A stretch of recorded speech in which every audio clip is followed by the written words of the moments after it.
चलिए आप लोग यहाँ पे सुन लेना, आप सभी को मेरी तरफ से दोबारा यहाँ पे चुने। इस गैलरी का नाम है कारगिल इन सियाचिन गैलरी। कारगिल के अंदर 1999 में युद्ध हुआ था पाकिस्तान के साथ। सियाचिन ग्लेशियर के ऊपर इंडियन आर्मी की जवान -40 डिग्री से -70 डिग्री में कैसे तैनात रहते हैं, उसके बारे में मैं आप लोगों को अच्छे से ब्रीफिंग करूंगा। क्योंकि उस -70 डिग्री में उस सियाचिन ग्लेशियर के ऊपर मैं अपनी सर्विस में 3 बार ग्लेशियर काट के आ चुका हूं, तो आप लोगों को पूरा यहाँ पे मालूम हो जाएगा कि कैसे तैनात रहते हैं। मेरे बाएं उस शो केस के अंदर जितना भी वेपन पड़ा हुआ है वह सारा वेपन हमारा नहीं है, पाकिस्तान का है। कारगिल युद्ध के दौरान पाकिस्तान से कैप्चर हुआ वेपन से बाद में आप लोग फोटो ले सकते हैं। फिलहाल आप लोग का फोकस जो है इस जमीन के ऊपर, इसको बोलते हैं इंडियन आर्मी में टेरियन मॉडल या सैन मॉडल। इंडियन आर्मी तब बनाता है जब किसी ऑपरेशन को लॉन्च किया जाता है या उसके बाद किसी को डीप ब्रीफिंग देने जा रहा हूँ, जो कि मैं अभी आप लोग को यहाँ पे डीप ब्रीफिंग देने जा रहा हूँ। आओ द जोश, आओ द जोश। भारत माता की जय, भारत माता की जय, थैंक यू सर, जय हिंद। भारत माता की जय। हमेशा इस तरह जोश के साथ सम्मान के साथ बोला जाता है। इस टेरियन मॉडल के अंदर जितना भी रेड लाइन में आप लोगों को दिखा रहा है, ये रोड से कोई कच्चे रोड कोई पक्के रोड। इसके अंदर जितना भी ब्लू लाइन में आप लोगों को दिखा रहा है, ये रिवर से कोई छोटे रिवर कोई बड़े रिवर। चाइनीज से 2 बड़े रिवर इंडिया की ओर आ रहा है, एक है इंडस रिवर और दूसरा है शिंगू रिवर। उसके बाद पाकिस्तान से इंडिया का रिवर आ रहा है जिसका नाम है शिकारा रिवर, आपके सामने ठीक बच्चे के सामने। उसके बाद इस मॉडल के अंदर कुछ रेड लेटर में कुछ गांव का नाम लिखा हुआ रेड लेटर में, जैसे कि गुत्तारी, गोंड, मटियाल, बिजोदन, मरोल। ये पीओके का कुछ गांव है जो कि अभी भी उसके अंदर मौजूद है। पीओके क्या होता है? पाकिस्तान ऑक्युपाइड कश्मीर। पाकिस्तान ऑक्युपाइड कश्मीर, जो कि पाकिस्तान वाले बोलते हैं आजाद कश्मीर। उसके बाद जितना भी एरोहेड मेरे और इंडिकेट कर रहा है, ये एलओसी है। एलओसी क्या होता है? Line of control. ध्यान से सुन लेना, ये जो कारगिल वॉर कैसे हुआ, क्यों हुआ? कारगिल वॉर नहीं होना था, कारगिल वॉर धोखे से हुआ। पाकिस्तान ने हमारे साथ बहुत धोखा किया था, इसीलिए जो कारगिल वॉर 1999 में पाकिस्तान के साथ हुआ, 1999 से पहले इंडियन आर्मी और पाकिस्तान के बीच में एक एग्रीमेंट के ऊपर साइन किया गया था कि विंटर्स की टाइम पे दोनों मुल्क उस हाइट के ऊपर नहीं बैठेंगे जहां पे ज्यादा बर्फ होते हैं। ना तो इंडियन आर्मी ना तो पाकिस्तान के रेंजर्स, उनको रेंजर्स बोला जाता है। क्या बोला जाता है? इंडियन आर्मी एग्रीमेंट के हिसाब से नीचे डाउन हुआ, मगर पाकिस्तान ने ऐसा नहीं किया। पाकिस्तान धीरे धीरे अंदर आना शुरू हो गया और हमारा कुछ पोस्ट धोखे से चोरी छुपा ऑक्यूपाई किया। वो कौन सा पोस्ट है आप लोग जमीन के अंदर देख लेना। सबसे पहले द्रास के अंदर तोलोली 5140, टाइगर हिल 4875, उसके बाद कारगिल 5608, कक्सर एंड मजदास। लास्ट में आता है बटाली के अंदर जुबाराइट, मुंटू डालू, खालूबार पोस्ट एंड यलदौर। ये पूरे का पूरा जमीन आप लोगों को यहाँ पे देखने में छोटा दिखाई देगा, मगर द्रास से लेके बटाली तक अबाउट 134 किलोमीटर जमीन उन्होंने धोखे से चोरी छुपा ऑक्यूपाई किया था। उस दौरान इंडियन आर्मी एग्रीमेंट के हिसाब से नीचे डाउन हुए थे।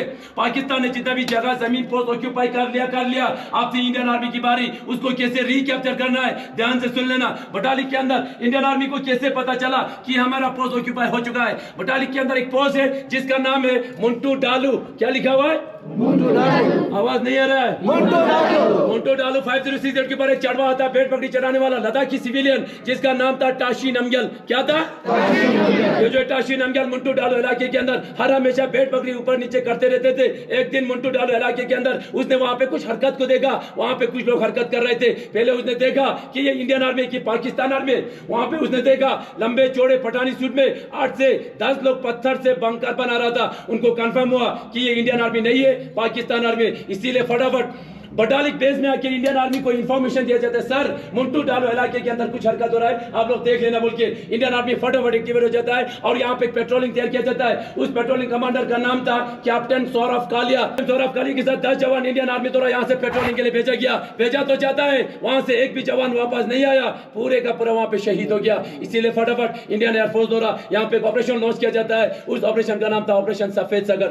ऑपरेशन सफेद सागर इसलिए नाम दिया गया क्योंकि ज्यादा हाइट होने की वजह से इंडियन आर्मी और इंडियन एयरफोर्स दोनों मिलकर ऑपरेशन को सक्सेसफुल बनाया। ऑपरेशन तो सक्सेसफुल हो गया, मगर खालू पर 4812 के ऊपर हमारी 111 कोर का राइफल का कैप्टन मनोज कुमार पांडे बहादुरी के साथ ईमानदारी के साथ लड़ते लड़ते वहां पे वो शहीद हो गया। उनकी वीरता को देख के, उनकी बहादुरी को देख के भारत सरकार द्वारा उनको सबसे पहले परम वीर चक्र से सम्मानित किया गया। नेक्स्ट आता है द्रास के अंदर तोलोलिंग। क्या लिखा हुआ है? ये जो तोलोलिंग मेन था हमारे लिए बहुत ही इंपॉर्टेंट था। क्यों जरूरी था हमारे लिए? क्योंकि श्रीनगर से आते समय ये जो रेड लाइन आ रहा है, द्रास होते हुए कारगिल, कारगिल से रेड लाइन आ रहा है लेह लद्दाख तक, ये हमारा NH1 है, नेशनल हाईवे। तोलोलिंग के नीचे से आ रहा है, इसीलिए ये पाकिस्तान की निगरानी में था। अगर आज हम सबसे पहले तोलोलिंग को रिकैप्चर नहीं करते तो आज यहाँ पे कौन होते?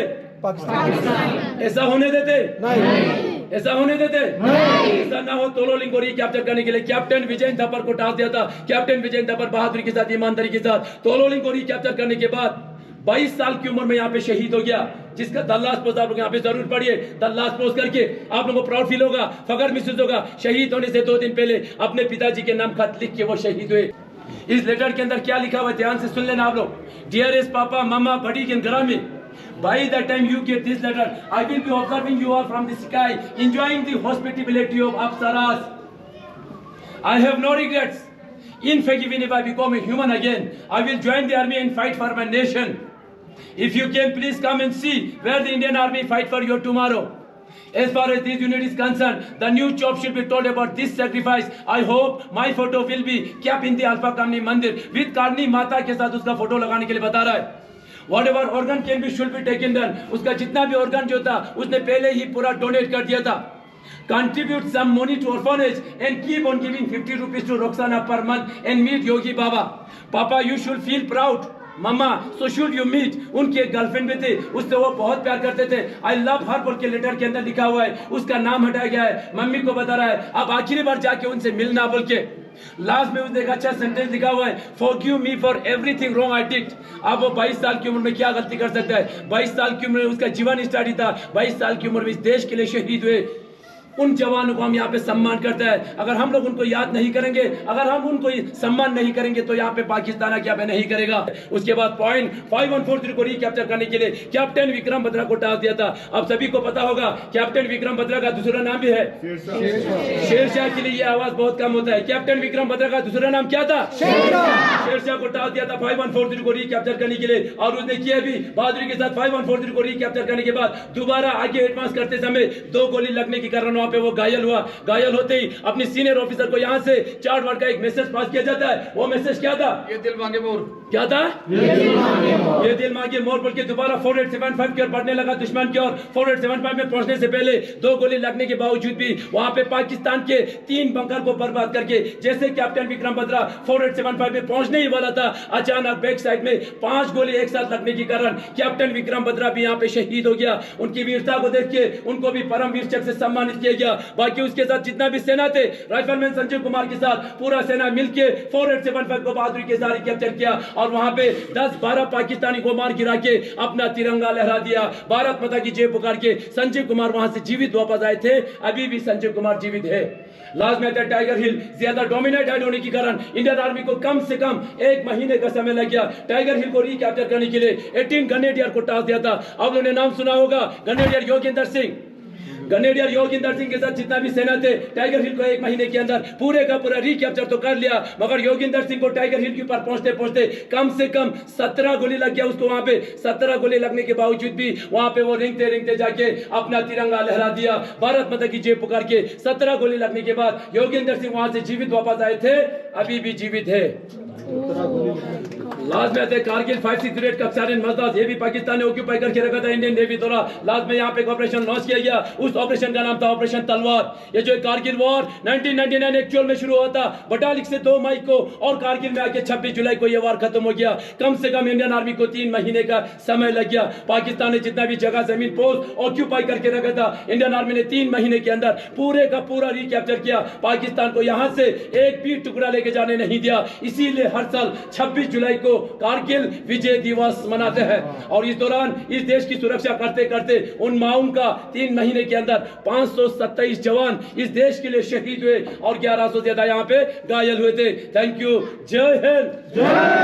मैं आप सभी से विनती करता हूँ, इस भारत माता को हमेशा ऊंचा रखिए। हम लोग ही बोलेंगे, पाकिस्तान आके यहाँ पे नहीं बोलेगा, चाइनीज आके हम नहीं बोलेगा। हम अपने इन वीर शहीदों को यहाँ पे भारत माता के साथ सलाम करते हैं। वार मेमोरियल बाहर है, उस वार मेमोरियल के अंदर उन शहीदों को वेपन के साथ सलामी दिया जाता है, उनको रीत चढ़ाता है, उनके लिए परेड होता है, उनके लिए अमर जवान ज्योति जला के रखता है। यहाँ पे हम लोग भारत माता के साथ उनको याद किया जाता है। अभी अभी आप लोगों ने नाम सुना यहाँ पे कैप्टन सौरभ कालिया।